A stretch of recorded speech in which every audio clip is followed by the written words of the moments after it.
মুসা আলাইহিস সালাম একদিন বনী ইসরাঈলের মাঝে এমন একটা সমাবেশ হলো, আপনাদের মতো মানুষজন সেখানে জমায়েত হলো, হাজার হাজার মানুষ এসেছে। মুসা আলাইহিস সালাম তাদের সামনে দাঁড়িয়ে কিছু চমৎকার নাসিহা করলেন, কিছু চমৎকার কথা বললেন। উপস্থিত জনতা মুসা আলাইহিস সালামের কথায় মুগ্ধ হলো, বিমোহিত হলো। একজন দাঁড়িয়ে প্রশ্ন করল, মুসা, এত চমৎকার কথা আজকে আপনি বলেছেন, অন্তরটা ভরে গেছে আপনার কথায়, যত শুনেছি তত ভালো লেগেছে। তবে আমার একটা প্রশ্ন। কি প্রশ্ন? বলল, আমার প্রশ্ন হচ্ছে আইয়ুন নাসি আলাম। এই যে এত সুন্দর কথা আপনি বললেন, আপনি কি মানুষের মধ্যে সবচেয়ে বড় জ্ঞানী? এই পৃথিবী থেকে আপনি সবচেয়ে বড় জ্ঞানী? তিনি বললেন, হ্যাঁ, আনা আলাম, আমি তো সবচেয়ে বড় জ্ঞানী। তার কারণ হচ্ছে, মুসা কি সাধারণ মানুষ না নবী? তো নবীর জ্ঞান কি সাধারণ মানুষের চেয়ে কম না বেশি? তাহলে উনি যে বলছে আমি বড় জ্ঞানী, কথাটা কি সঠিক না ভুল? হ্যাঁ, সঠিক হওয়ার পরেও আল্লাহ এটা পছন্দ করেন নাই। আমার ভাইরা, তার কারণ সব কথা সঠিক হওয়ার পরেও বলার ধরনের মধ্যে কিছুটা পার্থক্য আছে। মুসা আলাইহিস সালাম বললেন আমি সবচেয়ে বড় জ্ঞানী, কথাটা অবশ্যই সঠিক, কারণ তিনি নবী। কিন্তু কথাটা আল্লাহর পছন্দ হলো না। আল্লাহর হাবিব হাদিসের মধ্যে বললেন, ফাতাবাল্লাহু আলাইহি, আমি আল্লাহ তাআলা মুসার কথাটা পছন্দ করলাম না। এজন্য মুসাকে আমি আল্লাহ একটু সতর্ক করতে চাইলাম। আপনার যদি প্রশ্ন হয় আল্লাহ কেন পছন্দ করলেন না, আল্লাহ বলেন ইল্লাম ইয়ারুদ্দাল ইলমা ইলাই, কারণ মুসা আমি সবচেয়ে বড় জ্ঞানী বলার আগে বলা দরকার ছিল সবচাইতে বড় জ্ঞানী আল্লাহ। তবে তোমাদের মধ্যে হয়তো আল্লাহ আমার জ্ঞান বেশি দিয়েছেন, কিন্তু জ্ঞানের বিষয়টা আগে আল্লাহর দিকে নিসবত করা দরকার ছিল। মুসা আলাইহিস সালাম এটা করতে ভুলে গেলেন, তিনি করলেন না। আল্লাহ রাব্বুল আলামিন মুসা আলাইহিস সালামকে সতর্ক করতে চাইলেন।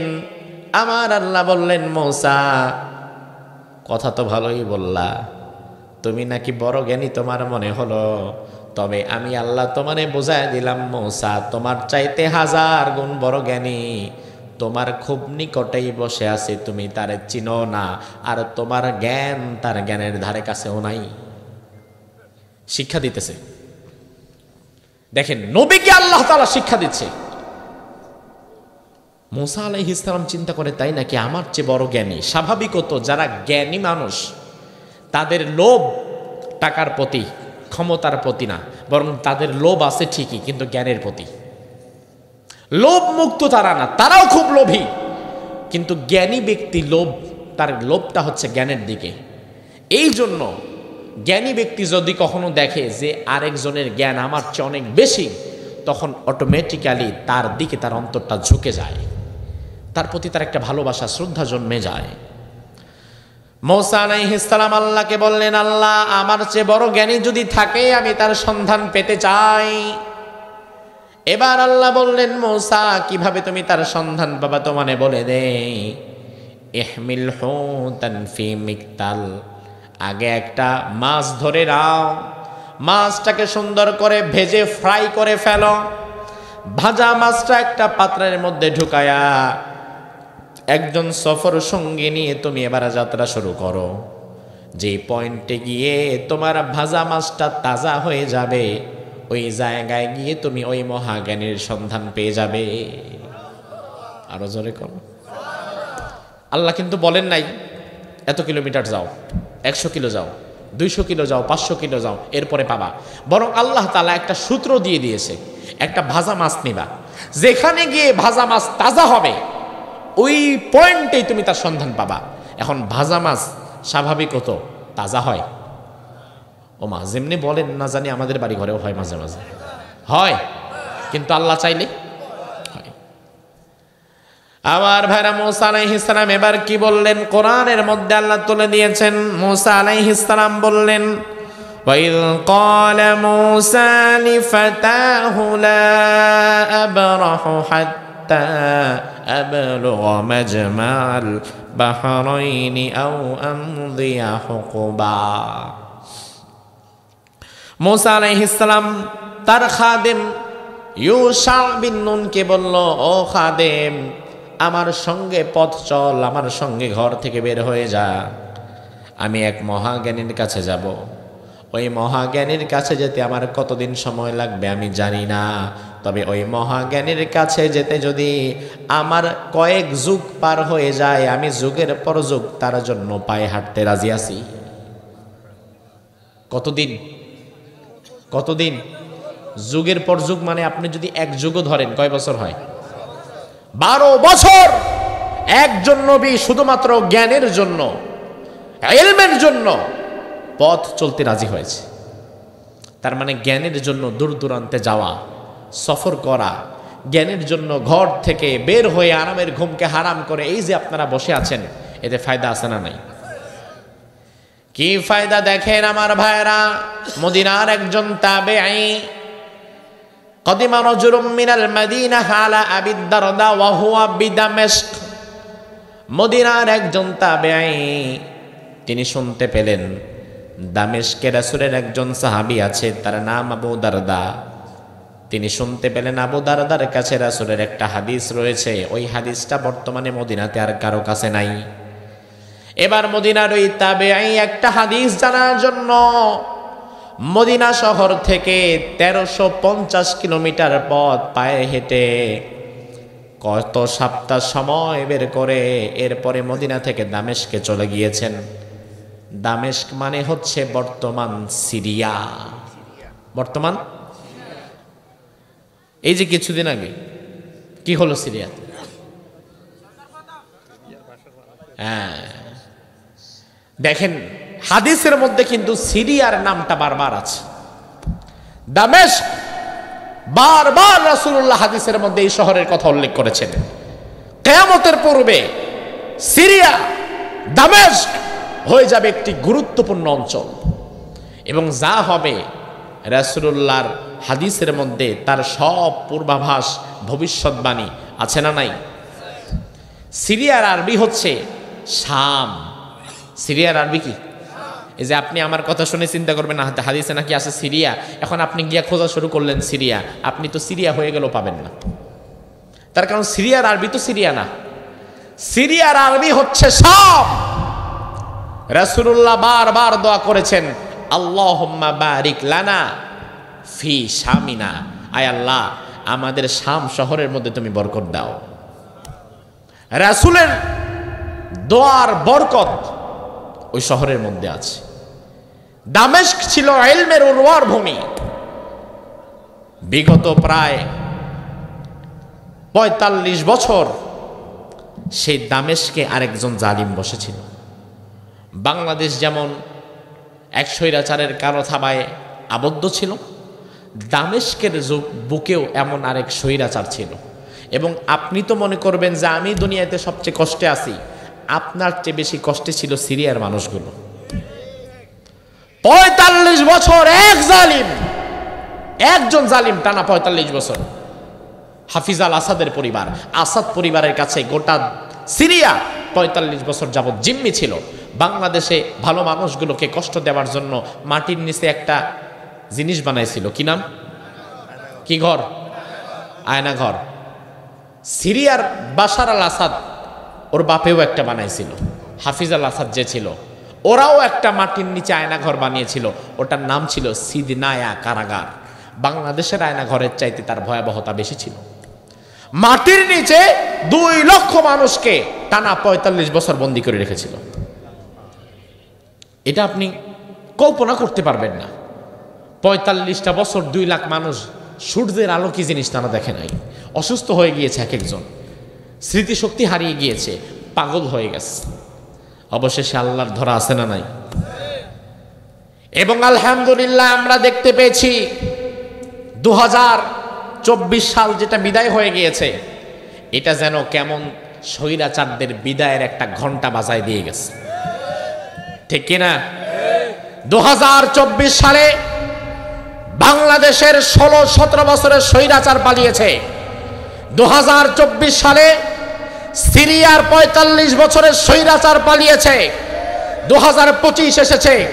আমার বিশ্বাস অচিরেই মিশরে আরেকজন স্বৈরাচার বসে আছে, সিসি, সেও পালাবে। এভাবেই করে দুনিয়ার সব স্বৈরাচারের পতন হওয়ার পরে গোটা দুনিয়ার মুসলিম উম্মাহ একত্রিত হয়ে আবার ফিলিস্তিন এবং আল আকসাকে ইহুদিদের কালো তাবা থেকে মুক্ত করে আনবে।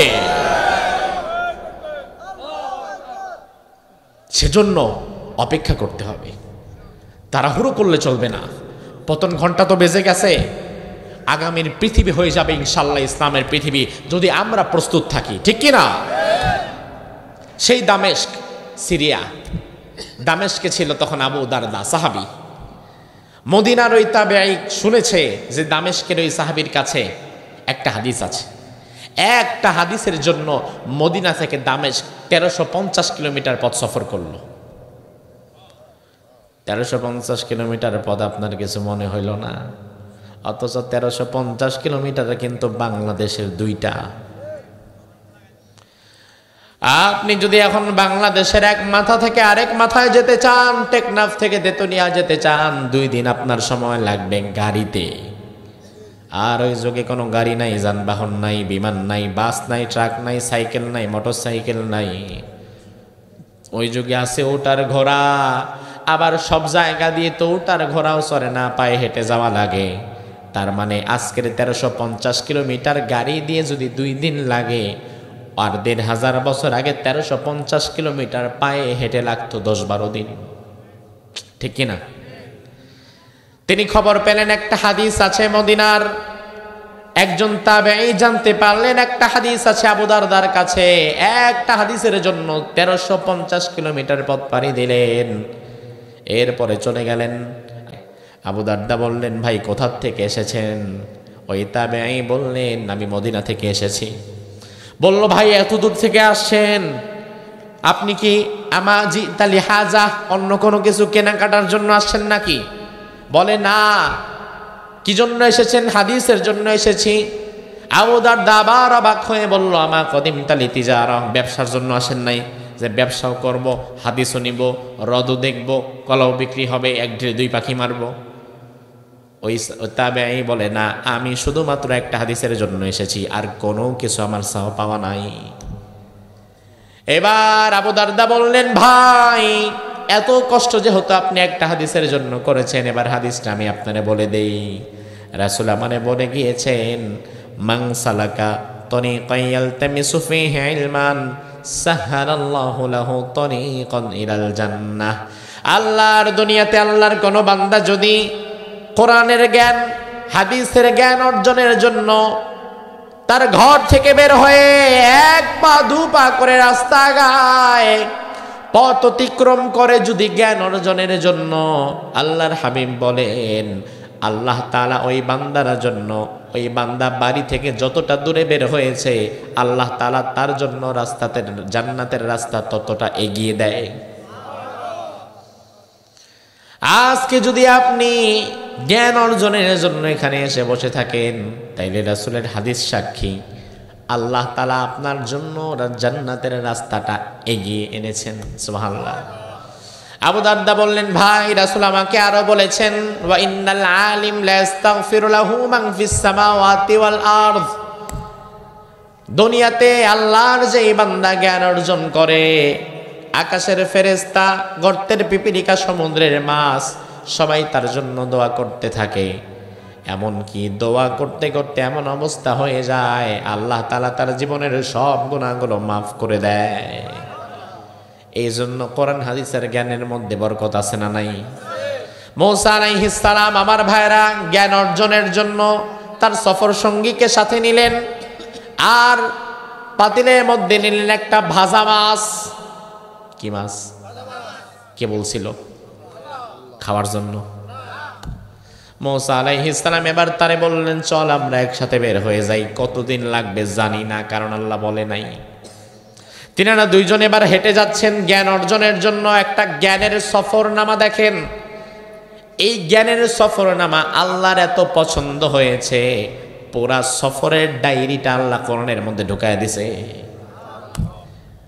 আপনি সৌদি আরবে গেছেন, 2 বছর ছিলেন, কি করছেন না করছেন, এই গল্প যেমন আপনি মাঝে মাঝেই মানুষরা শোনাতে পছন্দ করেন, মুসা নবী যে জ্ঞানের জন্য সফরও করলো, কি করলো না করলো, কই গেল, কি খাইলো না খাইলো, আল্লাহর এত ভালো লেগেছে, আল্লাহ তাআলা আমাদের শিক্ষার জন্য কোরআনের মধ্যেও তা দিয়ে দিয়েছে। মুসা আলাইহিস সালাম যাচ্ছেন, কোরআনুল কারীম আমাদেরকে জানাচ্ছে ফালাম্মা বালাগা মাজমা বাইনিহিমা নাসিয়া হুতাহুমা ফাত্তাখাযা সাবিলাহু ফিল বাহরি সারাবা। মুসা আর সাথে আছে তার সফর সঙ্গীর নাম ইউশা। কি নাম? নবীর নাম সফর সঙ্গী, নামের মিল আছে না নাই? মনে রাখবেন, মুসা সফর সঙ্গী ইউশা। মুসা আলাইহিস সালাম মাছের বাটি, ব্যাগপত্র মালিকের কাছে না বডিগার্ডের কাছে? তো মাছের বাটি স্বাভাবিকত তার কাছেই থাকবে, কিন্তু মাছের বাটির ভেতরে মাছ যে মুসা নবী কেন নিছে এটা উনি তার সফর সঙ্গীকে আর বিস্তারিত বলে নাই। দেখেন পেছ লাগে কই। আমার সফর সঙ্গী যদি আমার পুরা সফরের হাকিকত না জানে তাইলে সে কিন্তু অনেক সময় ভুল করে বসতে পারে। এজন্য আল্লাহ শিক্ষা দিলেন, যদি সফর সঙ্গী কাউরে নেও কোথাও কোনো সফরে, তাইলে আগে তারে সুন্দর করে কই যাচ্ছ, কেন যাচ্ছ, কি জন্য যাচ্ছ, কার বাড়িতে যাচ্ছ বলে টলে নাও, নাইলে এমন জায়গায় এমন প্যাঁচ লাগাইবো সারা জীবন কানলেও কই পাবা না। তুমি যাচ্ছ তোমার শ্বশুর বাড়িতে, এবারে জানে না, বন্ধু মানুষ, ক্লোজ ফ্রেন্ড, বেস্ট ফ্রেন্ড নিয়ে গেছো, এরপরে গিয়া বলবো কি রে কার বাড়িতে আইলাম, ভালোই তুমি এটা ভালোই সুন্দর, বিয়ে করবি নাকি দোস্ত? তো সে তো আপনার সাথে মজা করলো, আপনার শ্বশুরকে হারামজাদা কয় কি আমার জামাইয়ের বলে আবার বিয়ে করতে কয়। সফর তো সে জানে না, কই আসলাম না আসলাম। তো ইউশা এই সফর সম্পর্কে তার কিছুই জানা ছিল না, খালি মুসা নবী অর্ডার করছে চলে আসছে। মুসা আলাইহিস সালাম সামনের দিকে যেতে যেতে এক পর্যায়ে বললেন, ইউশা আমি একটু বিশ্রাম নেব, অনেকটা পথ হাঁটলাম, রাত হয়ে গিয়েছে, চলো এবারে একটু বিশ্রাম নেই, আবার কালকে সকালে আমরা পথ চলব। মুসা আলাইহিস সালাম বিশ্রাম নেওয়ার জন্য শুয়ে পড়লেন। মাছের বাটি ধরে ইউশা বসে আছে মুসা নবীর মাথার কাছে। এমন সময় ইউশা লক্ষ্য করল মাছের বাটির মুখটা খুলে গেল, আর ভেতরের ভাজা মাছটা একটা লাফ দিয়া তাজা হয়ে পাশেই ছিল সমুদ্র, সমুদ্রের মধ্যে দৌড়ায় পালায় গেল। সুবহানাল্লাহ কয় না? তিনি অবাক হয়ে গেছে, কি হলো এটা? কারণ উনি তো জানতোই না। উনি যদি জানতো যে এমন কিছু একটা ঘটবে তাইলে আশ্চর্যের কিছুই, কারণ নবীর সাথে মুজিজা তো থাকতেই পারে, কিন্তু আমি তো জানলামই না আসলে হইলটা কি। এটা তো আতঙ্কের বিষয়, ভয়ের বিষয়। মাছ না জিন, এমন হলো কেন? তিনি দেখে চমকে গেছেন, থ হয়ে গেছে, কি বলবে না বলবে ভাষা হারিয়ে ফেলেছে। মুসা আলাইহিস সালাম কিছু সময় বিশ্রাম নেওয়ার পরে আবার বললেন, চলো সামনের দিকে আগানো যায়। বিশ্রাম তো হলো, তিনি চলা শুরু করলেন। এত বেশি অবাক হয়েছে, কি হয়েছে না হয়েছে এটা বলতেই ভুলে গেছে, কারণ এখনো ওই ঘোর থেকে সে বেরোইতেই পারে নাই। হইলটা কি আমার সাথে এটা? আমি এখন বলি কোন মুখে যে মাছ চলে গেছে, উনি কি বিশ্বাস করবে? উনি কেবল মাছ তুই খাইছিস, আমি বিশ্বাস করবে না তো, কি ঘটলো এটা আমার সাথে? কিন্তু এই টোটাল বিষয়টা যে মুসা নবী জানে, এটা তো আবার ইউশা জানে না। এই জন্য প্যাস লাগে যদি একের সফর নাম আরেকজন না জানে। মুসা আলাইহিস সালাম কয়েক কদম হাঁটার পরে বললেন, ইউশা আমার বড় কষ্ট হচ্ছে, হঠাৎ করে আমি কেমন যেন হয়ে গেলাম, আর পা ফেলতে ইচ্ছা করতেছে না সামনের দিকে, শরীরটা ভারী হয়ে গেছে। কোরআনে আল্লাহ সেই কথাগুলো বলে দিলেন। মুসা বললেন, লাকাদ লাকিনা মিন সাফারিনা হাযা নাসাবা, ও ইউশা সফরটা হঠাৎ করে আমার বড় কষ্ট হয়ে যাচ্ছে, সামনের দিকে পা বাড়াতে আমি আর পারছি না, শরীরটা ম্যাজম্যাজ করতেছে। এক কাজ করো, তোমার যে বাটির মধ্যে মাছ দিলাম, মাছটা তো এখনো আছে, ওই মাছটা দাও, আতিনা গদা আনা, ওইটা আমি খাই হলাম, ওটা আমি খাবো এখন, দাও। আতিনা গদা আনা, দাও না, ওটা খাই। এখন মনে পড়ছে, আল্লাহ, এই মুহূর্তে মাছ খাওয়ার মন চাইলো, একটু আগেই না ঘটছে আরেক কাহিনী। ইউসা বলে সর্বনাশ হয়ে গেছে। কি হয়েছে? বলে ফাইন্নি নাসিতুল হুদ, হুজুর আমারে মাফ করবেন, আমি পুরা মাছের কথাই ভুলে গেছিলাম। আরে হয়েছে কি বলবা তো? বলে ওই যে আমরা যেখানে ঘুমালাম না, আপনি একটু বিশ্রাম নিলেন, আমি একটু বসলাম, ওই পয়েন্টে ভাজা মাছটা তাজা হয়ে দৌড়ায় চলে গেছে। আমি জানি বিশ্বাস করবেন না, এজন্য ভয়ে ভয়ে আপনারা বলিও নাই। মোসা বলে করছো কি তুমি এটা? আরে বাবা, যেখানে মাছ তাজা হবে আল্লাহ তো ওই জায়গার থামার জন্যই কথা বলছে। মোসা বলে আমার তো এটা আগে জানার নাই, আমি আরো ভয়ে ছিলাম, বললে না জানি কি করেন, কারণ আপনি রাগী মানুষ। মুসা আলাইহিস সালাম বলে ওয়াত্তাখাযা সাবিলাহু ফিল বাহরি আজাবা, ইউসা বলে এমন ভাবে চলে গেছে আমি আজীব হয়ে গেছি। মুসা বলে আচ্ছা এক কাজ করো, যালিকা মা কুন্না নাবগ, ওটাই মূলত আমাদের যাত্রার কেন্দ্রস্থল, ওখানে আবার ফিরে যেতে হবে। কিভাবে যাব? ফারতাদ্দা আলা আসারিহিমা কসস, আমরা যেইভাবে পা ফেলে ফেলে আসছি, পায়ের যে দাগগুলো আছে, দাগগুলা অনুসরণ করতে করতে করতে করতে আবার ওখানে যেতে হবে। আলোচনার এই পয়েন্ট থেকে একটা শিক্ষা নেন, ভালো করে বোঝেন। কোরআন কিন্তু গল্প কিংবা ঘটনা কিংবা ইতিহাসের কিতাব নয়। কোরআন কি ইতিহাসের কিতাব? না। তার প্রমাণ কি? না, তার প্রমাণ হচ্ছে দুনিয়াতে আল্লাহ নবী রাসূলকে একজন দুইজন পাঠাইছে না, লক্ষ লক্ষ। কিন্তু কোরআনে লক্ষ লক্ষ নবীর নাম আছে তো? দেখান 1 লাখ নবীর নাম দূরের কথা, 50,000 নবীর নাম দেখান, 500 নবীর নাম, 100 নবীর নাম, 50 জনের নাম, তাও নাই। আছে কয়জনের? 25 জন। আমার ভাইরা লক্ষ্য করেন, কোরআন যদি ইতিহাসের কিতাব হতো তাইলে আল্লাহ তাআলা দুনিয়ার লক্ষ লক্ষ নবীর নাম আর ঠিকানা ইতিহাস ঢুকায় দিতেন। কিন্তু আল্লাহ কোরআনকে ইতিহাসের কিতাব বানাতে চান নাই, এই কারণে মাত্র 25 জন নবী যাদের কথা না বললেই না তাদের কথা তুলে দিয়েছেন। আবার 25 জন নবীর সারা জীবনের সবটা বিস্তারিত আপনার আল্লাহ কোরআনেও দেয় নাই, কিন্তু যেই যেই জায়গাগুলো উম্মতের জন্য খুব গুরুত্বপূর্ণ শুধু তাই ঢুকিয়ে দিয়েছেন। তাইলে এই ঘটনাটা নিছক আল্লাহ ইতিহাস জানাবার জন্য দেয় নাই, বরং এই ঘটনার প্রতিটি জায়গা থেকে আমাদের জন্য উপদেশ আছে না নাই? গল্প ঘটনা শুনে মজা পাওয়ার জন্য না তো। মাদ্রাসার মাহফিল, এলমের উপরে আলোচনা হচ্ছে, এলম শিখার গুরুত্ব সম্পর্কে আলোচনা হচ্ছে। আল্লাহ তাআলা আমাদেরকে শিক্ষা দিচ্ছেন জ্ঞানীর মর্যাদা কতটা, আর জ্ঞানের জন্য একজন নবীর কষ্ট কতটা। নবী যদি জ্ঞানের জন্য এতটা কষ্ট করতে পারে, উম্মত হিসাবে আমাদেরও কষ্ট করার দরকার আছে না নাই?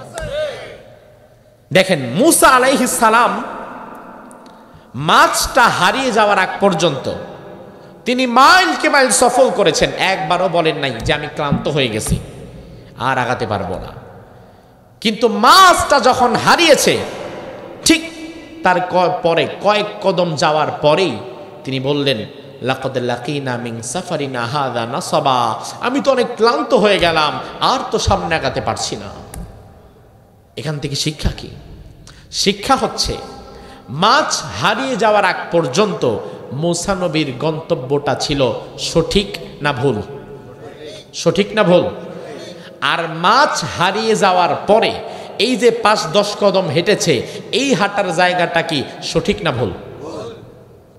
জীবন চলার পথে আপনার গন্তব্য যদি হয় রবের দেখানো গন্তব্যে, জীবন চলার পথে আপনার পথ যদি হয় রবের দেখানো গন্তব্য অনুযায়ী, তবে ওই পথে হাঁটতে গিয়ে হামলা আসবে, মামলা আসবে, জেল আসবে, জুলুম আসবে, জরিমানা আসবে, আপনি ক্লান্ত হবেন না। কিন্তু ক্লান্ত হয়ে যাবেন তখন যখন আপনার পথ হবে ভুল এবং শয়তানের দেখানো পথ। এত সময় পথটা ছিল সঠিক, এটা আল্লাহর দেখানো পথ, হেঁটেছে, ক্লান্ত হয় নাই। কিন্তু যখনই পথ হয়ে গেছে ভুল, তখনই ক্লান্তি, টায়ার্ডনেস তাকে ধরে বসেছে। এই জন্য আমার ভাইরা দেখবেন বিগত 16-17 বছর ইসলামী আন্দোলনের নেতা এবং কর্মীদের উপরে বাংলাদেশে এত বেশি টর্চার এবার অত্যাচার করা হয়েছে, যেই টর্চার এবং অত্যাচারের দৃশ্যগুলো পাক হানাদার বাহিনীদের টর্চারগুলোকেও হার মানিয়ে দেয়। পাকিস্তানি আর্মিরা হয়তো খুন করেছে, মেরেছে, হয়তো ধর্ষণ করেছে, কিন্তু পাকিস্তানি হানাদার বাহিনীরা মারার জন্য, কষ্ট দেওয়ার জন্য কোনো আয়না ঘর বানায় নাই যেখানে রেখে তিলে তিলে তিলে তিলে মারবে। কিন্তু বিগত দিনের জালিম স্বৈরাচার নিজ দেশের মুসলমান মানুষগুলোকে মারার জন্য এমন এক আয়না ঘর বানাইছিল যা পাকিস্তানি হানাদার বাহিনীদের অত্যাচারের বর্বরতাকেও হার মানিয়ে দেয়। আমার ভাইরা লক্ষ্য করেন, এত অত্যাচার, এত মার, এত হামলা, এত মামলা, বাংলাদেশে এমন অনেক মানুষকে আমি চিনি, একা একজন ব্যক্তি কিন্তু মাথার উপরে 200-300 মামলা আছে না নাই? ওই বেটা যদি হাজিরা দিতে চায় সারা জীবন হাজিরা দিয়াও কুল পাবে না, মানে হাজিরা দিয়াই তার নিয়মিত চাকরি। কি অবস্থা আল্লাহ! অথচ 200-300 মামলা নেওয়ার পরে পাহাড়ের মতো দাঁড়ায় থাকে, আবার সামনের দিকে হেঁটে যায়, ক্লান্ত হয় না, কারণ বুঝে নিতে হবে ওই পথটা সঠিক, ওটা রবের দেখানো পথ। আর যেই পথে বারবার আপনি ক্লান্ত হয়ে যাবেন, বোরিং হয়ে যাবেন, টায়ার্ড হয়ে যাবেন, ভাল লাগতেছে না, আর জীবন আর ভাল লাগে না, আত্মহত্যা করতে মন চায়। আমার যুবক তরুণ যুব সমাজ এখন হতাশায় ভুগে, বিড়ি খায়, গাঞ্জা খায়, আবা খায়, ফেন্সিডিল খায়, প্রেম প্রীতি করে, কয়দিন পরে মরার জন্য ট্রেনের নিচে গিয়া ঝাঁপ দেয়। ভাল লাগে না, আর দুনিয়াতে বাঁচতে মন চায় না। ও আমার যুবক, তুমি বোঝে নিবা তোমার পথটা সঠিক না, এই জন্য তুমি বারবার ক্লান্ত হয়ে যাচ্ছ। তোমার পথটা যদি আল্লাহর দেখানো পথ হতো, সারা জীবন হাজারো বিপদ মুসিবত আসলেও তুমি ক্লান্ত হতে না, ঠিক কিনা? মূসা আলাইহিস সালাম আবার ফিরে গেলেন, তার সফর সঙ্গী ইউসা তার সাথে আছে। যেই জায়গায় মাছ পালিয়ে গেছে, ইউসা বলে, এই জায়গাটা হুজুর, এই জায়গা থেকেই মাছটা পালাইছে। এবার 360 অ্যাঙ্গেলে তিনি ঘুরতে লাগলেন, যে দেখি আশেপাশেই কিন্তু থাকার কথা। ঘুরতে ঘুরতে দেখেন এক কোনায় এমন একটা চাদরটা এইভাবে মুড়ি দেওয়া, কিচ্ছু দেখা যায় না, পুরা আপাদমস্তক মনে একটা লাশ এভাবে শুয়ে আছে। তিনি দেখলেন যে আশেপাশে যেহেতু কেউ নাই, একা একজন ব্যক্তি, তার মানে আল্লাহর কথা অনুযায়ী মহাজ্ঞানী যিনি, আল্লাহর ভাষায় তিনি ইনিই হতে পারে। তবে তার চেহারা আমিও দেখতেছি না, আর ওই লোকও তো আমার দেখতেছে না, তিনি ঘুমাচ্ছে। মূসা আলাইহিস সালাম কাছাকাছি গেলেন, কাছাকাছি গিয়ে শুরুতে বললেন আসসালামু আলাইকুম। কি বললেন? দেখেন ওই ব্যক্তি কিন্তু চাদর মুড়ি দেওয়া, বাহিরের জগৎ সে দেখতেছে না। চাদরের ওপাশ থেকে বলে উঠলো বিআন্না আরদিকা সালাম। এখানে আবার সালাম দিল কে? তার মানে এখানে সচরাচর কারো আসারও কথা না, সালাম দেওয়ার তো কথাই না। তিনি বললেন আজব, এখানে সালাম দিল কে? মূসা বললেন আনা মূসা, আমার নাম মূসা। এবার চাদরের পাশ থেকে আওয়াজ আসলো আনতা মূসা মিন বনি ইসরাইল, তুমি কি হাজার হাজার মাইল দূরের সেই বনি ইসরাইলের মূসা নাকি? সুবহানাল্লাহ বলবেন না? কি ব্যাপার, এটা কেমন জ্ঞানী রে বাবা, আমারে দেখলো না, আমি তার জীবনের নামও শুনলাম না, অথচ আমার নাম শোনার পরেই বললো আমি কি বনি ইসরাইলের সেই নবী মূসা নাকি? তার মানে তো আসলেই কিছু আছে। আমার ভাইরা মূসা আলাইহিস সালাম এবার তাফসিরে এই যে ব্যক্তি চাদর মুড়ি দেওয়া, তার নাম এসেছে, নাম হচ্ছে খজির। কি নাম? যদিও বাংলাদেশে তার নামটা বলা হয় খিজির। কি নাম? তবে আমি কোরআনে কিংবা হাদিসে, কোরআনে তো তার নামই নাই, হাদিসে রাসূল অনেক জায়গায় তার নাম বলেছে, একটা জায়গায় আমি খিজিরের শব্দটা পাই নাই। কেউ যদি পান আমারে দেখায় দিয়েন। প্রত্যেকটা জায়গায় আমি পেয়েছি খজির। তবে এই যে আপনারা বলবেন হুজুর তাহলে আমরা যে শুনলাম খিজির, তাহলে শুনছি হয়তো ভুল শুনছি এতদিন। কিন্তু এখন যেহেতু আমি হাদিস থেকে আপনারে দলিল দেব, এই মুহূর্তে আপনার উচিত পূর্বের ভুল জানাটারে বাদ দিয়ে হাদিসে যেটা আছে এটারে গ্রহণ করে নেওয়া। এবার আপনি যদি কোন না যা শুনছি তাই, এটাই হচ্ছে গোরামি। এই জিনিসটা আমাদের বাংলাদেশি মানুষের মধ্যে খুব বেশি। এতদিনকে ভুল জানছি, এতদিনকে ভুল শুনছি। আরে ভাই, ভুল জানতেই পারি, ভুল শুনতেই পারি। আমি নিজে সারা জীবন খিজির বলেছি, খিজির শুনেছি, খিজির পড়েছি। শুধুমাত্র খজির হাদিস থেকে পড়তে পেরেছি 2 বছর হলো। এই 2 বছরে একবারও আমি আর খিজির বলি নাই। তার কারণ যেহেতু সত্যটা আমি পেয়েছি, রাসূল বলেছেন খজির, তাহলে আমি খিজির বানাবো কোন দুঃখে? রাসূল বলেছেন মারিয়াম, কোরআন বলেছে মারিয়াম, আমি এটারে মরিয়ম বানাবো কেন? কোরআন বলছে মারিয়াম, আমি বানাই মরিয়ম। ওই যে নাম বিকৃতির একটা অভ্যাস এই জাতির মধ্যে আছে। নাম হচ্ছে কুদ্দুস, কয় কুদ্দুচ্চা। নাম হলো খিজির, খজির কয় খিজির।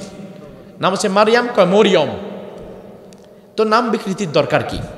রাসূল বলেন ইন্নামা সুম্মিয়াল খজির, তার নাম রাখা হয়েছিল খজির এই কারণে আন্নাহু জালাসা আলা ফুরওয়াতিন বাইদা ফাইদা হিয়া তাহতাজ্জু মিন খালফিহি খজরা। রাসূলের হাদিস শোনালাম। রাসূল বলে এই ব্যক্তির একটা চমৎকার পাওয়ার ছিল, একটা গুণ ছিল। গুণটা হচ্ছে এই ব্যক্তি যদি কোনো মরুভূমির উপর দিয়ে হেঁটে যেত, যেখানে কোনো ঘাস লতা পাতা নাই, তার পা যেখানে পড়তো ওখান থেকে সাথে সাথে ঘাস লতা পাতা জন্মে যেত। আর খজির আরবিতে এর মানেই হচ্ছে তরুলতা, সবুজ শ্যামল। তো এবার মুসা আলাইহিস সালাম বললেন, জি হুজুর, আমি তো মুসা, তো আপনি তো বোধহয় ওই বড় জ্ঞানী না? এবার তিনি উঠে বসলেন, বসে বললেন, তোমার তো একা আসার কথা আমার সাথে, এই যে তোমার সাথে যে আছে তাকে বিদায় করে দাও। বিদায় করে দিল। তার কারণ কি দেখেন, জ্ঞান এখান থেকে আরেকটা শিক্ষা।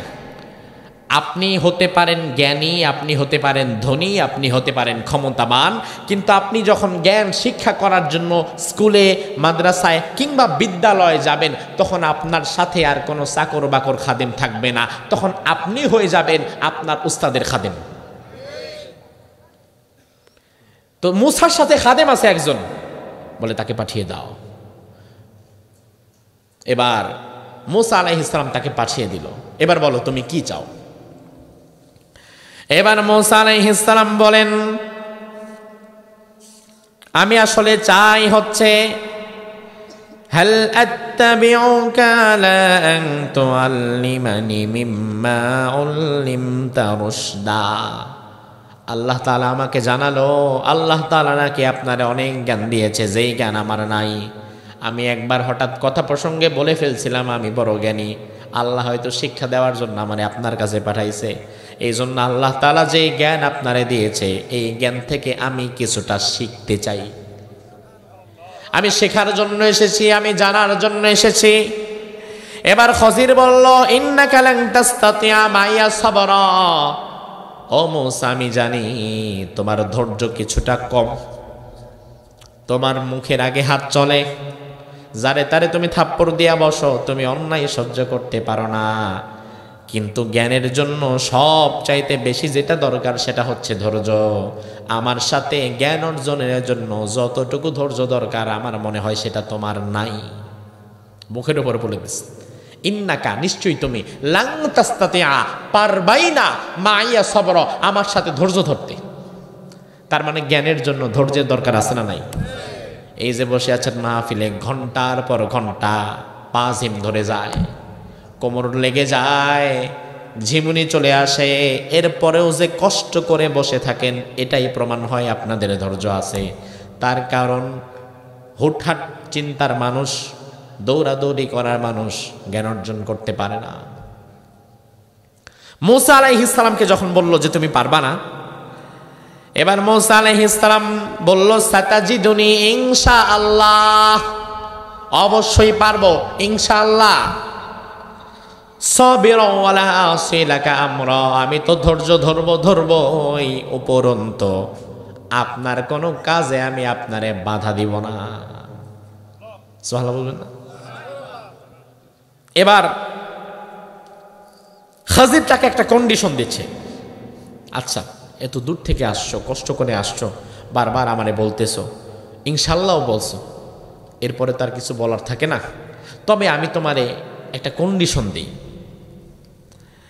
কন্ডিশনটা হচ্ছে ফাইনিত্তাবাতানি, যদি তুমি আমাকে অনুসরণ করতে চাও, আমার থেকে জ্ঞান অর্জন করতে চাও, ফালা তাসআলনি আন শাইইন হাত্তা উহদিসা লাকা মিনহু যিকরা, তাহলে আমি কি করি না করি কোনো বিষয়ে তুমি একটা টু শব্দও করবা না, একবারে চুপচাপ থাকবা, আমি যা খুশি তাই করব, তুমি শুধু দেখবা আর শিখবা। তিনি বললেন কোনো সমস্যা নাই, আপনি যত কন্ডিশন দেন, কারণ এত দূর থেকে যেহেতু আসছি, আপনি যদি 10টাও কন্ডিশন দেন আমি তো আর না করবো না, পরেরটা পরে দেখা যাবে। তো এখন না করে আবার বিপদে পড়বো নাকি, বাদ দিয়ে দিবেন। আগে সিলেক্ট তো হই, আগে ভার্সিটিতে অ্যাডমিশন তো নেই, পরে কয়টা নিয়ম মানি আর কয়টা ভাঙ্গি এটা আমার বিষয়। তিনি আগে ভার্সিটিতে ভর্তি তো হয়ে গেলেন। আমার ভাইরা দেখেন, মুসা আলাইহিস সালাম খজির আলাইহিস সালামের ইউনিভার্সিটিতে মাত্র 3টা ক্লাস করতে পারছে। কয়টা ক্লাস?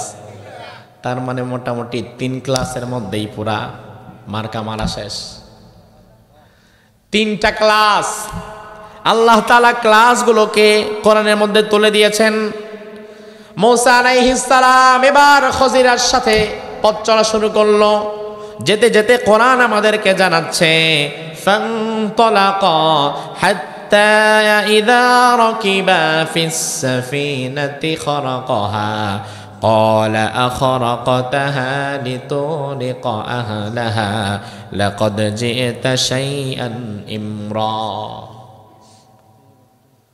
দুজনে হাঁটছে, যেতে যেতে সামনে পড়লো একটা সমুদ্র। কি বলল? সমুদ্র। হাদিসের মধ্যে আসছে বাহার, সমুদ্র। তবে এ পাশ থেকে ও পাশে যাওয়া যায়, আবার আটলান্টিক মহাসাগর না যে যাওয়াই যাবে না। হ্যাঁ, সমুদ্র ঠিক আছে, তবে এ পাশ থেকে ও পাশে যাওয়া যায়। যাওয়ার জন্য পাল তোলা কিছু নৌকা আছে, নৌকার মাধ্যমে যেতে হয়। কিন্তু দুর্ভাগ্যজনক হচ্ছে দুজনের কাছে পয়সাপাতি নেই, টাকা পয়সা নাই। আর যারা যাবে, যারা পার করেন, মাঝি যারা, তারা টাকা পয়সা ছাড়া কাউরে পারও করে না। দুজনই বসে আছে, যেই আসে বলেন উঠবেন হুজুররা, উঠেন। হুজুররা কয় টাকা তো নাই। ও তাহলে থাকেন হুজুররা, দেখি মিলাদ টিলাদ পড়ায় পরে যান, টাকা নাই কি করবেন। এমন সময় রাসূল হাদিসের মধ্যে বললেন ফাউরিফাল খাজির, একদল নৌকা নিয়ে আসছিল, নতুন একটা নৌকা বানাইছে। আজকে নতুন নৌকা বানায় নতুন মাঠে নামাইছে, আজকে প্রথম দিন। এখন প্রথম দিন নতুন একটা প্রতিষ্ঠান শুরু হয়েছে, এমনিতেই তো মনটা একটু ভালো থাকে। এর উপরে দেখলো আবার 2জন হুজুর দাঁড়ায় আছে, মাশাআল্লাহ, মিলাদ টিলাদ পড়ানোর জন্য তো লাগে। রাসূল বললেন ফাউরিফাল খাজির, ওই মাঝিদের একজন আবার খাজিরকে চিনে ফেলছে। চিনে বলল হুজুর কই যাবেন? ওই যে ওই পারে যাব। কাশেন আসেন। কয় টাকা নাই। আরেকজন কয় হুজুর নিয়ে নেন, প্রথম দিন তো নিয়ে নেন। প্রথম দিন হিসাবে নিয়ে নিল, মুসাকেও নিল, খাজিরকেও নিল, বিনা পয়সায়। হাদিসে আসছে বেগাইরি নাউল, কোনো নাউল ব্যতীত, পয়সা ছাড়া যাচ্ছে। হুজুর পয়সা ছাড়া গেছে, আপনি এত খুশি কেন? সুবহানাল্লাহ করছেন। 2জনে যাচ্ছে। এবার দেখেন জ্ঞান কাকে বলে। এমন সময় ওয়াজা উসফুর হাত্তা ওয়াকা আলা হারফিস সাফিনা, নৌকার এক কিনারে একটি চড়ুই পাখি এসে বসল। চড়ুই পাখিটি তার ঠোঁট দিয়ে সমুদ্রের পানির মধ্যে একটু খোঁচা দিল, খোঁচা দিয়ে একটু মাথা ঝাড়া দিল, এরপরে আবার উড়ে গেল। মুসা আলাইহিস সালামের দিকে তাকে খাজির বলে কিছু দেখতে পেলেন? হ্যাঁ দেখলাম। কি দেখলেন? পাখি একটা আসছে, পানির মধ্যে একটু ঠোঁট ঢুকাইছে, আবার চলে গেছে। খাজির বলে আপনি কিছু শিখলেন এখান থেকে? হয় না, কি শিখব? খাজির বলে শোনেন, এই মহাসমুদ্রের পানি, এখানে একটি চড়ুই পাখি তার ঠোঁট ডুবিয়েছে, এখান থেকে কতটুকু পানি কমাতে পেরেছে? ওই কতটুকু পানি কমাতে পারছে এটা কোনো কথা? সমুদ্রের পানির মধ্যে পুরা 14 গোষ্ঠী ডুবে গেল তো এর কোনো কুল কিনারা নাই। সমুদ্রের পানি কত পানি, দুনিয়ার কোনো বিজ্ঞান এটার হিসাবও জানে না। আর সেই মহাসমুদ্রে একটা চড়ুই পাখি মাত্র তার ঠোঁটটা নাড়া দিছে, কতটুকুই বা কমাবে? এবার খাজির বলছে, মা না ইলমুকা ইল্লা মিন ইলমিল্লাহ ইল্লা মিসলা মা নাকাসা হাযাল উসফুরু মিনাল বাহর। ও মূসা, তুমি তো জ্ঞান অর্জনের জন্য আমার কাছে এসেছো। আমার জ্ঞান কতটা তুমি জানো? গোটা দুনিয়ার জ্ঞান, সবার জ্ঞান, তোমার জ্ঞান, আমার জ্ঞান, সব জ্ঞানকে এক করলে হবে চড়ুই পাখির ঠোঁটের কোনায় ওই লেগে থাকা পানি কোনা, আর গোটা সমুদ্রের পানি হচ্ছে আমার আল্লাহ তাআলার জ্ঞান। মূসা কয়, সর্বনাশ, এটা তো চিন্তা করে দেখি নাই। আমার ভাইরা এবার যাচ্ছে, যেতে যেতে সমুদ্র পার হয়ে ওপারে চলে গেল। এবার সব যাত্রীরা আগে আগে নেমে যায়, কিন্তু খজির নামে না। সব যাত্রীরা নেমে যাওয়ার পরে মূসাও নেমে যায়। মূসা চিন্তা করে, মাঝি মাল্লারাও চিন্তা করে, হুজুর মনে হয় আজকে মোটামুটি খতম একটা দিয়াই উঠব, দোয়া টোয়া করেই উঠবে একবারে। নতুন নৌকা বিনা পয়সায় পার করাইছি, একটু দোয়া তো প্রাপ্য। আমাদের দেশে দেখবেন মাঝে মাঝে নতুন ট্রাক কিনা, ট্রাকের উপরে হুজুর গোঠায়, আছে না নাই? নতুন বাস কিনা, বাসের উপরে ওঠায়। আমি দেখলাম রাস্তার মধ্যে ওই কি কয় আপনারে, হাল চাষ করে যে ট্রাক্টর, এই ট্রাক্টর একটা কিনা এর মধ্যে হুজুর করে উঠাইছে। এখন ট্রাক্টরে তো আর এত মানুষ বসতে পারে না, একজন চাক্কার মধ্যে, একজন পেছনে, একজন ডাইনে, একজন বামে বসে আছে। খজির এবার নৌকার মধ্যে দাঁড়িয়ে আছে, নামে না। মাঝিরা মনে করছে দোয়া টোয়া দিয়া এরপরেই নামবো, সবাই দাঁড়িয়ে আছে। এমন সময় খাজির তার সাথে থাকা যে লাঠিটা ছিল, লাঠি দিয়ে নৌকার পাটাতনের মধ্যে এত জোরে একটা বাড়ি মারলেন, নতুন নৌকাটার পাটাতনটার সাথে সাথে ফেটে বলকিয়ে ভেতরে পানি ওঠা শুরু করলো। নৌকাটা ডুবে যাওয়ার উপক্রম হলো। এরপরে খাজির তাড়াতাড়ি নেমে গেলেন। সবাই অবাক, হুজুর মিলাদ তো পড়লই না, দোয়া তো করলই না, ওটা দিল কেমন হুজুর? ট্রাক কিনে আনলাম, আরে ট্রাকে উড়াইতে নামার সময় চাক্কা লিক করে চলে গেছে। সবাই বিষয়টা দেখে অবাক হয়ে গেছে, কেউ কিছু বলতে পারে নাই। কিন্তু মূসা নবী তো অন্যায় সহ্য করতে পারে না। মূসা এবার কি বলে দেখেন, কোরআন আমাদেরকে জানাচ্ছে। মূসা বলে, আখরাকতাহা লিতুগরিকা আহলাহা, আপনি কি মানুষ? এই যে এটারে ডুবাইলেন, ভাঙলেন, আপনি কি চান সবাই নিয়ে ডুবা মরুক? লাকাদ জিতা শাইআন ইমরা, অত্যন্ত জঘন্য একটা কাজ আপনি করছেন, আমি কল্পনাই করতে পারি নাই। আপনার মতো লোক একটু আগে আমার ভালো ভালো কথা বললেন, আর এখন এসে এমন একটা কাম করছেন। আমার ভাইরা দেখেন, আগেই আপনাদেরকে একটা হাদিস বলি, এই ঘটনার উপরে হাদিস। আল্লাহ তাআলার কাছে আহসানাল কসস, মজার ঘটনা হচ্ছে ইউসুফ আলাইহিস সালামের ঘটনা। আর হাদিস থেকে আমি জানলাম রাসূলুল্লাহর কাছে ভালো লাগা এবং মজার ঘটনা হচ্ছে মূসার খজিরের এই ঘটনাটা। কেন মজার, এটা আলোচনার শেষে রাসূলের কথা থেকে আমি আপনাদেরকে বোঝাবো। এবার খজির বলল, এই চুপ। ক্বালা আলাম আকুল ইন্নাকা লান তাসতাতিয়া মাইয়া সাবরা, আমি কি তোমাকে বলি নাই তুমি আমার সাথে ধৈর্য ধরতে পারবা না? আমি কি বলি নাই তোমার এটা? ও ভুল হয়ে গেছে, শান্ত হইস। কারণ তিনি কিন্তু এক জায়গায় বাধা, শুরুতে কথা দিয়ে ফেলছে, এজন্য বাধা হয়ে গেছে। আর নাইলে খেলা আজকে জমায় দিত। আমার ভাইরা কোনো কথা নাই, আবার দুইজন বচ্চনা শুরু করেছে। কোরআনে কারীম আমাদেরকে জানিয়ে দিচ্ছে, মূসা আলাইহিস সালাম এবার দেখে খজির কোনো কথা বলে না, একটু রাগ ঠাক করছে এমন মনে হয়। তিনি এবার আস্তে আস্তে পেছন দিক থেকে বলে, লা তুআখিযনি বিমা নাসিত, একসাথেন কেন? লা তুআখিযনি বিমা নাসিত, আমার ভুলগুলারে এত শক্তভাবে ধইরেন না। ওয়ালা তুরহিকনি মিন আমরি উসরা, আমার জীবনটা এত কঠিন কইরা দিয়েন না, এত কঠিন কইরেন না। না হয় একটু ভুল করে ফেলছিলাম, জান, আর কিছু বলবো না হুজুর, আপনি জান আমি আপনার সাথে আছি। দেখি আল্লাহ যেহেতু পাঠাইছে, কি আছে কপালে দেখা যাবে সকালে, আগে এখন দেখি। ফানতালাকা, আবার দুইজন যাচ্ছে। হাত্তা ইযা লাকিয়া গুলামান ফাকাতালা, হঠাৎ দেখলো একজন বাচ্চা ছেলে, বয়স কিশোর বয়সের বাচ্চা, একজন কিশোর বাকি বাচ্চাদের সাথে খেলছে। এমন সময় খজির এখান থেকে সবচাইতে সুন্দর বাচ্চা যেটা সবার সাথে খেলাধুলো করছে তারে ডাক দিল, এই বাচ্চা এদিকে আসো। আসছে, সাথে সাথে খজির কোনো কথা না বলে কোমর থেকে তার খঞ্চর বের করে ওই বাচ্চার গল্লাটা নামায় দিছে।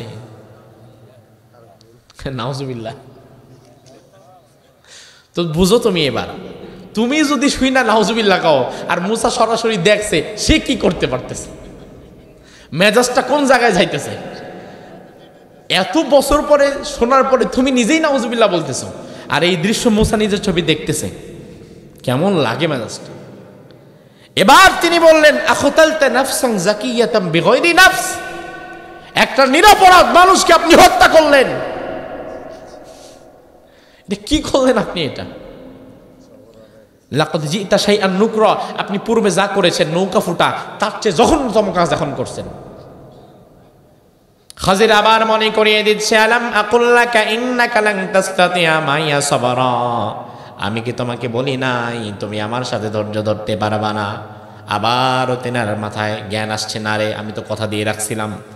এবার মূসা আলাইহিস সালাম বললেন, শোনেন অনেক হয়েছে, ইন সাআলতুকা আন শাইইন বাদাহা ফালা তুসাইবনি, আমি যদি আবার আপনার কোনো কাজে প্রশ্ন করি তাইলে আপনি আমারে আপনার কাছ থেকে বাদ দিয়ে দিন, আমারও আর ভালো লাগতেছে না। ক্লাস 2টা হয়েছে। এবার আবার ফাংতলাক, তৃতীয় ক্লাসের দিকে হাঁটতেছে দুইজন। হাত্তা ইযা তায়া আহলা ক্বরিয়াতিন ইসতাতামা আহলাহা ফাআবাউ আন ইউযাইফুহুমা, হাঁটতে হাঁটতে দুজন ক্লান্ত হয়ে গিয়েছেন, একটা গ্রামের মধ্যে ঢুকে গেছেন। ঢোকার পরে দেখে দুজনের পেটের মধ্যে ক্ষুধা তৃষ্ণা, এবং মূসা আলাইহিস সালাম এবং খাজির কয়েকটা বাড়ির আঙ্গিনায় গিয়ে সালাম দিয়ে বলল, ও মায়েরা ও বোনেরা, আমরা দূরদেশের মুসাফির, একটু চিরামুড়ি হবে নাকি, একটু রুটি টুকরা হবে নাকি, এক গ্লাস পানি হবে নাকি? আল্লাহর কোরআন আমাদেরকে জানাচ্ছে, ফাআবাউ আন ইউযাইফুহুমা, ওই গ্রামের সব মানুষগুলা ছিল হার কিপটা, তারা কাউরে রুটি চিরামুড়ি তো দূরের কথা, এক গ্লাস পানিও খাওয়ায় না, এক গ্লাস পানিও দিল না। এবার ওই গ্রামের মধ্যেই মূসা এবং খাজির হাঁটতে হাঁটতে সামনে দেখে ওই গ্রামের একজন মানুষের একটা ঘর, দেয়ালটা এইভাবে বাঁকা হয়ে গেছে, আর মোটামুটি এক সপ্তাহের মধ্যে দেয়ালটা মাটিতে পড়ে যাবে। এবার খাজির বলল, ফাওয়াজাদা ফিহা জিদার, ওই দেওয়ালটা দেখে বলল, ইউরিদু আন ইয়ানকাযযা ফাকামা, দেয়ালটাকে আমি আবার দাঁড় করায় দিতে চাই, মেরামত করে দিতে চাই। মূসা কয়, ভালো কাজ, আমিও চাই, তবে এটা কার ঘর আগে খোঁজ নেওয়া লাগবে, এরা যদি খাবার দাবার দেয়, পয়সা পাতি দেয়, তাইলেই করব। খাজির বলে, না, একটা পয়সাও নেওয়া যাবে না, এই ঘরের মালিকদের কাছ থেকে একটা টাকাও নেওয়া যাবে না, খাবারও নেওয়া যাবে না। তাহলে আপনি করেন। তো লাভ কি? এরা আমাদেরকে খাবার দেয় নাই, টাকাও দেয় না, খাবারও দেয় না, পয়সাও দেয় না, পানিও দেয় না, হুদাই ফাও খাটবাদের জন্য। খাজির বলে, দেখো মূসা, তুমি কিন্তু তোমার লিমিট শেষ করে ফেলেছো। মূসা কয়, আচ্ছা শোনেন না, লিমিট না হয় শেষ হলো, লাউ শিতা, যদি আপনি চান, লাত্তাখাযতা, তাদের থেকে নিতে পারবেন, আলাইহি আজরা, এই যে কষ্ট করবো ওই জন্য বিনিময় নিতে পারবেন না? ক্ষুধা লাগছে, এই ক্ষুধা পেটে মন মেজাজ খারাপ আছে, এখন কিসের জ্ঞানের কথা শোনাবেন আপনি? দেখেন কি বলে, আচ্ছা বাদ দেন, আগে খাবার দাবার নেই, তাই না, কিচ্ছু নেওয়া যাবে না, তুমি আমার সাথে কাজটা করো। কি করা, ওস্তাদ মানুষ। এবার আবার দেয়ালটাকে মেরামত করে দাঁড় করায় দিছে। মূসারও এখন আর মেজাজ খুব একটা, চলে যাব, দরকার নাই এমন মহাজ্ঞানের সাথে, আমার বনি ইসরাইল ভালো আছে। এবার মূসা আলাইহিস সালাম বলছে, মূসা বলার আগে খাজির বলছে, মূসা, হাযা ফিরাকু বাইনি ওয়া বাইনিক, তোমার মাঝে আর আমার মাঝে এটাই এখন শেষ সাক্ষাৎ, কিয়ামত পর্যন্ত তোমার আর আমার আর দেখাই হবে না। তবে সাউনাব্বিউকা বিতাউইলি মা লাম তাসতাতি আলাইহি সাবরা। তুমি যে যে বিষয়গুলোতে ধৈর্য ধরতে পারো নাই, যে 3টা বিষয়ে তুমি আমাকে প্রশ্ন করেছো, মনে করেছো আমার কাজগুলো ভুল হয়েছে, ওই 3টা কাজের ব্যাখ্যা এখন আমি আগে তোমারে জানায় দেই। কারণ ব্যাখ্যাও যদি না জানাই তাহলে সারা জীবন তুমি আমার ভুলই বুঝবা। শোনো, মূসা আলাইহিস সালাম বলে, হ্যাঁ ব্যাখ্যাটা বলেন। এবার খাজির বলল, মূসা শোনো, প্রথম ক্লাস, আম্মাস সাফিনা, ওই যে নৌকা, ফাকানাত লিমাসাকিনা ইয়ামালুনা ফিল বাহর ফাআরাদতু আন আইবাহা ওয়া কানা ওয়ারাআহুম মালিক ইয়াখুযু কুল্লা সাফিনাতিন গসবা। নৌকার বিষয়টা হচ্ছে, ওই নৌকা ছিল একজন গরিব মাঝির। এই গরিব মাঝি বহুধার দেনা করে, ঋণ করে আজকে নতুন নৌকাটা বানায় রাস্তায় নামছে। আজকে নতুন নৌকাটা বানিয়ে এসে সমুদ্রে নেমেছে, আমরা তার প্রথম যাত্রী। এমন সময় আল্লাহ তাআলা আমার জ্ঞানের চক্ষুতে আমাকে দেখালেন, সমুদ্রের এই পাশে একজন জালিম বাদশা আছে, ওয়া কানা ওয়ারাআহুম মালিক, সামনের দিকে একজন জালিম বাদশা কিছু সৈন্যবাহিনী নিয়ে দাঁড়িয়ে আছে। এই জালিম বাদশার একটা বদঅভ্যাস ছিল, এইখানে যদি কোনো নতুন নৌকা দেখতো সাথে সাথে মাঝি মাল্লাদেরকে নামায়া ডাকাতি করে নৌকা নিয়ে যেত। আর যদি নৌকা না দিতে চাইতো তাহলে মাঝিদেরকে মেরে সমুদ্রে ফেলে তারা নৌকা ছিনিয়ে নিয়ে যেত। এই দৃশ্যটা আমি যখন দেখলাম, এরপরে আমি চাইলাম ফাআরাদতু আন আইবাহা, ওই নৌকাটার মধ্যে একটা ত্রুটি যুক্ত করে দিতে। ওই নৌকাটার একটা অংশের জন্য আমি ভেঙে দিলাম। ওই ভাঙা অংশটা দেখার পরে ওই জালিম বাদশা এই নৌকাটারে আর নেয় নাই। আর আগামী দিন সকালবেলায় এর মধ্যে আবার আরেকটা তক্তা লাগায়া সকালবেলা থেকে এই মাঝিরা আবার নতুনভাবে এই নৌকা দিয়ে উপার্জন করতে পারবে। বিষয়টা কি ভালো না খারাপ? ভালো না খারাপ? মূসা আলাইহিস সালাম বলে, তাই বিষয়টা এটাই? সুবহানাল্লাহ, আমার তো কল্পনাও ছিল না যেখানে যে একজন জালিম বাদশা দাঁড়িয়ে আছে তার হাত থেকে বাঁচাতে আপনি নৌকা ফুটা করছেন। বিষয়টা যদি তাই হইতো আমারও বলতেন, আমি আরেকটা করতাম। তো ভালো কাজ আপনি একাই করবেন। এবার মূসা আলাইহিস সালাম বললেন, না হয় বুঝলাম নৌকার বিষয়, 2 নাম্বার বিষয় যে বাচ্চা মারলেন যেটার কি হবে? খাজির বলল, শোনো, ওয়া আম্মাল গুলামু ফাকানা আবাওয়াহু মুমিনাইনি ফাখাশিনা আন ইউরহিকাহুমা তুগয়ানা ওয়া কুফরা। এই যে বাচ্চাটাকে দেখলা, কোন বাচ্চা বড় হয়ে কি হবে, ভালো হবে না খারাপ হবে, কোনটা বড় হয়ে আল্লাহর ওলি হবে আর কোনটা ডাকাইত হবে, এটা ছোটবেলায় বোঝা যায় না। ছোটবেলায় তো সবাইরে নিষ্পাপ মাসুম বাচ্চা মনে হয়।